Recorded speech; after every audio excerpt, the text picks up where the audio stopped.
A while ago, I stayed in the Mulranny Park Hotel, which is just between Westport, Newport, and Achill Island in the really beautiful County Mayo village of Mulranny. I'm mentioning the hotel, I'm naming it because I couldn't recommend it more. There are no words I can find to recommend the hotel more. It's also situated in what's called the Great Western Greenway, which used to be, until 1936, a railway line from Westport to Achill. The railway was closed and the tracks were removed in the late 1930s. So the replacement of the track bed with a greenway is a very positive thing as well. It's not that carry on the Greens are going on with now by closing disused railways, removing the tracks and putting in one of these nonsenses that Eamon Ryan goes on with. With the Mayo Greenway that I'm describing, by putting in that greenway, they're actually preserving the track alignment in case they want to reopen the railway in the future. These new greenways that the sick Greens are coming out with are actually destroying the potential for reopening disused but still intact railway lines. I've digressed. I stayed in the hotel back in February on my own for 12 nights there. I had a great time. It's such a good hotel and the staff are so nice and so kind. But one of the things that we observed one night at dinner, it's got a really good gourmet restaurant, was two young men who looked to be in their early 20s who were obviously on a date. And I mean, speaking from a gay man's point of view, you know, nobody said anything to them. They were totally left alone. They had a candle in the middle of the table. And one of them looked like a centre forward in a rugby team, and the other one looked like he did makeup in a department store. And the first one was having a pint of Guinness, and the second one was having a glass of white wine. And I'm even laughing now thinking about the stereotype of what was unfolding in front of me. But they were obviously on a date and, you know, they're obviously staying in the hotel. Nobody said a word to them. I'd never approach them. It would seem creepy. But at the same time, had anybody given them any hassle, I'd have been in there in 2 seconds. I would always, if I saw anybody harassing a young gay man, I would be the first in there because I know what it's like. Afterwards, you know, they headed off upstairs and the manageress of the restaurant and myself and another member of staff were falling around laughing because we said, you know, how times have changed,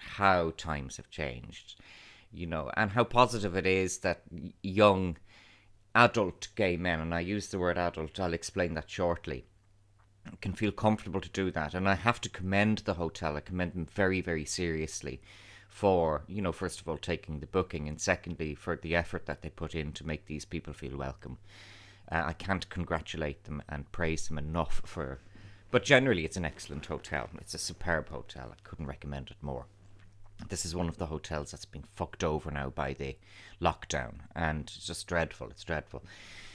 I stayed in another hotel around New Year, and there was some Northern Ireland women and myself standing outside, and another man in his 30s. You know, we're all standing outside chatting, having cigarettes, and the geezer comes up to me. He says, "Excuse me."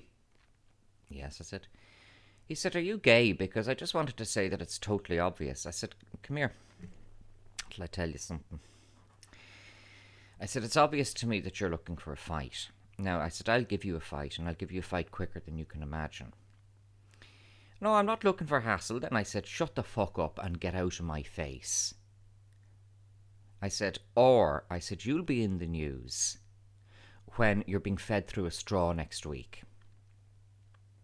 "Oh, there's no need for that." I said, "Are you still fucking here?" And he went. And I saw that those women from Northern Ireland were looking at me like they really wanted me to father all their children. Because they're not used to men who'll stand up to shit like this anymore. The kind of paradox now is that it's the gay men who have to learn to kind of fight their own corner.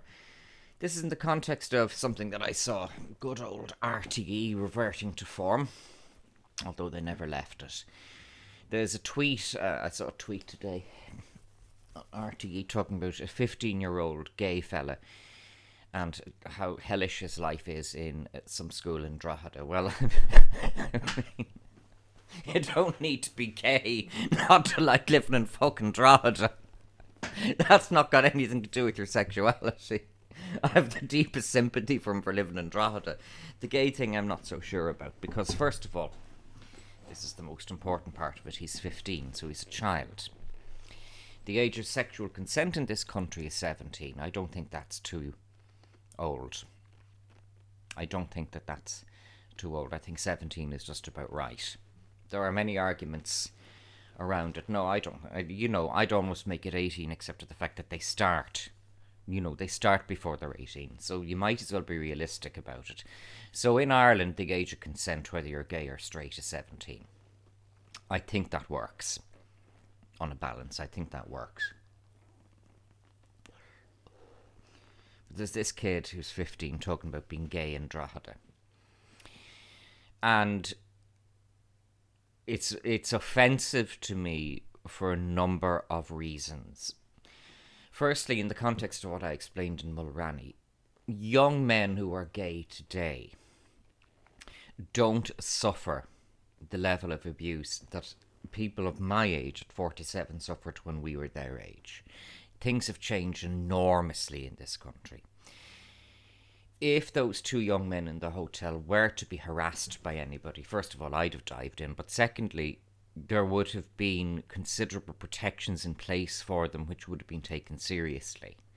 So had they got any homophobic abuse there, they wouldn't have had, from a legal point of view, they wouldn't have had to stand for it. Premises like hotels now, if they want to stay open, they won't tolerate they will not tolerate homophobic abuse of people on their premises. It doesn't happen now. It doesn't happen now. It's this kid, 15-year-old, talking about being bullied for being gay in Drogheda. He is playing the victim card. And I found a great way of avoiding being bullied for being gay was to hit the gym and to start learning boxing. Worked wonders for me. But it's the old canard, people shouldn't say nasty things to other people. They do. I know people shouldn't say nasty things to other people, but in the real world, I'm afraid they do.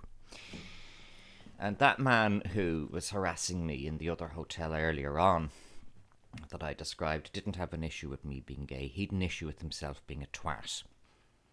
And he was trying to take it out on me. And he was stupid, because anybody who has any fucking sense these days knows not to try that shit on with me. They don't,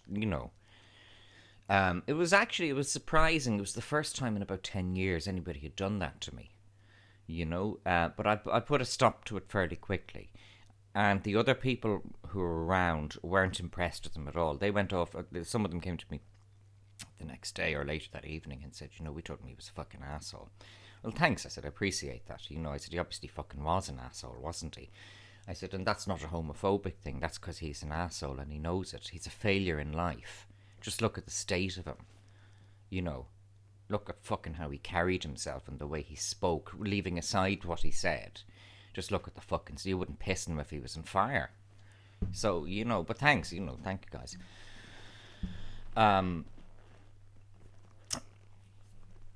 Yeah, and... I don't like...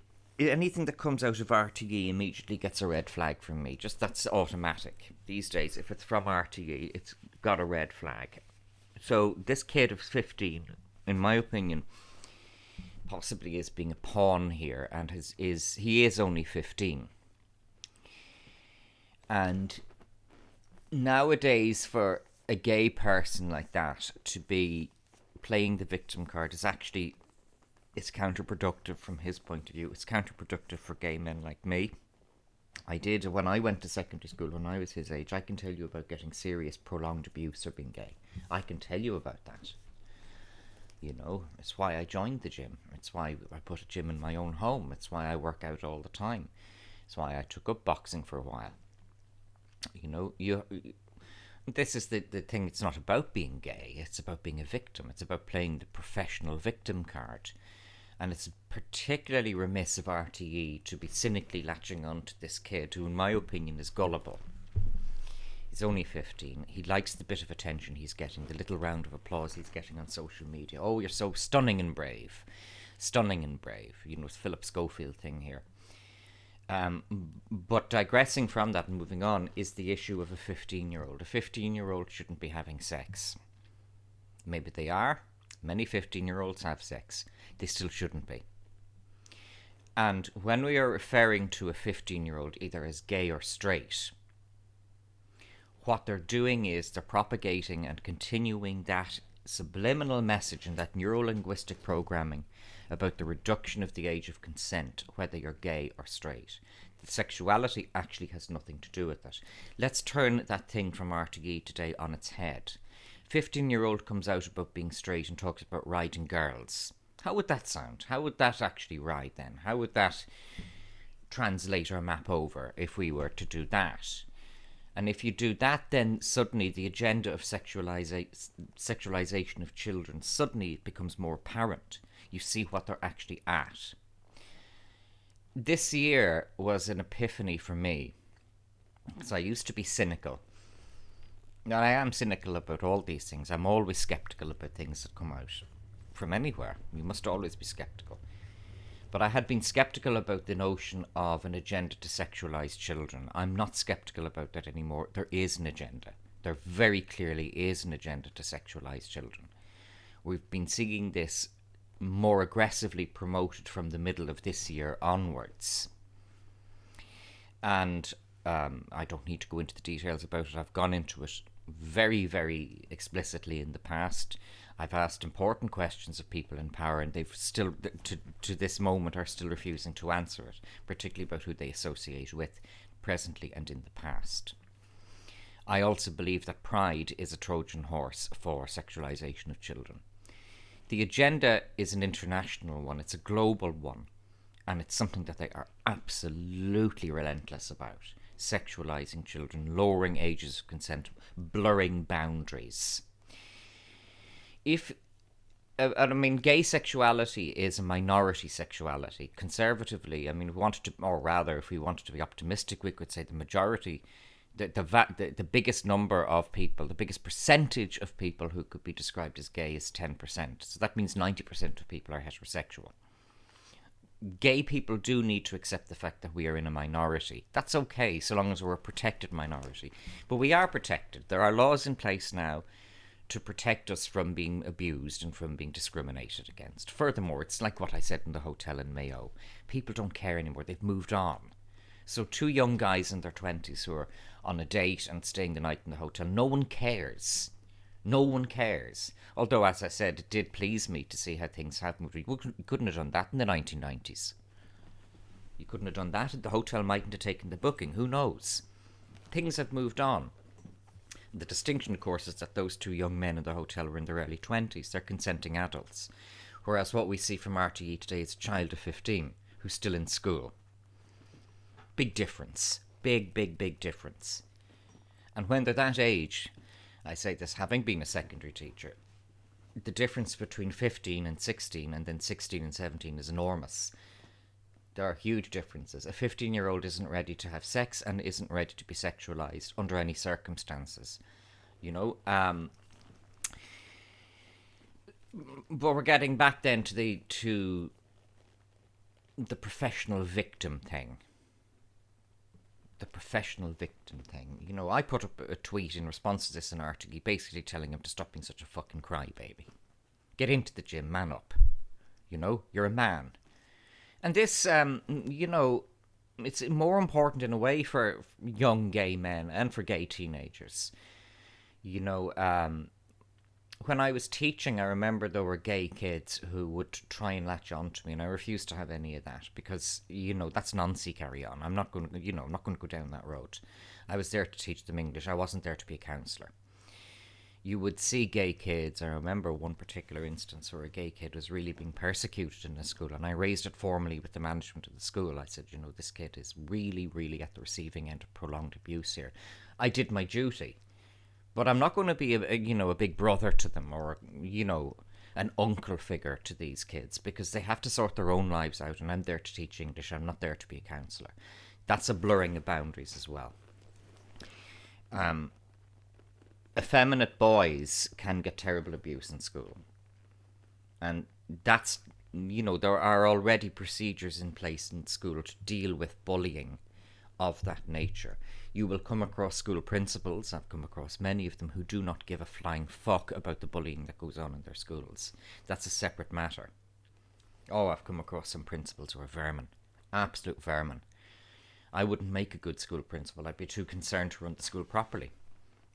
Anybody who tries to do their job properly these days in Ireland, they're being undermined by scum like Varadkar. Look at those 4 doctors in Waterford. I couldn't possibly be a school principal now. My conscience wouldn't allow it.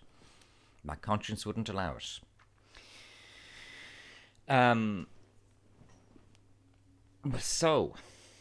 So here I am at the age of 47, and there's this kid of 15 playing the victim card. I think he's doing it gullibly. I don't believe he's doing it cynically. He's only 15. He's only a kid.